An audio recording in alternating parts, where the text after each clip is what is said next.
National Blood Donor Week sa Canada at patuloy ang panawagan ng Canadian Blood Services para sa mga magdodonate ng dugo. Isang panawagang hindi naman aatrasan ng ilang grupo ng mga Pinoy sa Calgary.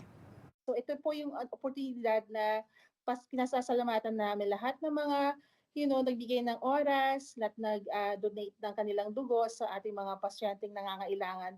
Hindi lang dugo but also plasma and platelets. Sa bayang pagdiriwang ng Filipino Heritage Month at World Blood Donor Day, higit 10 grupo ng mga Pinoy ang magdodonate ng kanilang dugo sa Fiesta Filipino Dugong Bayani Drive sa Penn West Plaza sa Calgary, Sabado. Marami po tayong mga Filipino groups na pupunta dito sa Blood Donor Center dito sa Calgary. So they're donating, I think we have Alpha Phi Omega, Tau Gamma, they're all coming this month.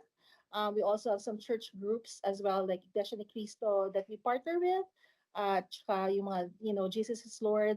So lahat po sila nag-book ng kanilang blood drive this month of June because of the Philippine Heritage Month. Malaki raw ang pangangailangan ng Canadian Blood Services na namimigay ng libreng dugo sa mga pasyente sa mga ospital sa Canada. Lahat naman ng blood types ay kailangan. Pero ang pinakakailangan ay actually ang O-negative blood type.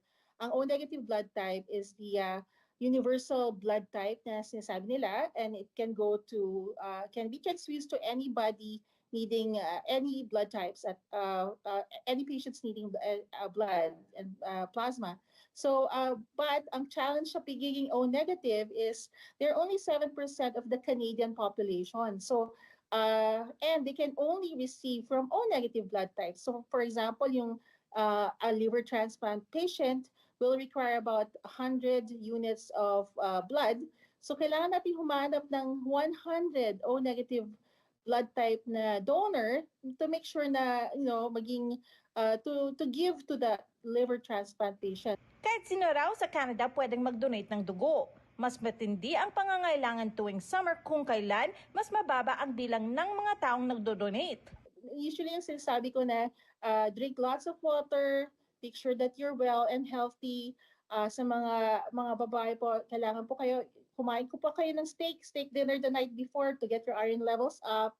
So make sure that you're prepared para to go and come and donate blood. Maaring bisitahin ang website o app ng Canadian Blood Services o tumawag sa 1-888 to donate para mag-book ng appointment. So siguro yung mga taong hindi pa nagdo-donate, consider niyo pong mag-donate ng dugo.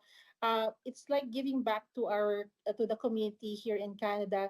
So we have one of the best blood system in the world. So it's also a good time to give back to our community.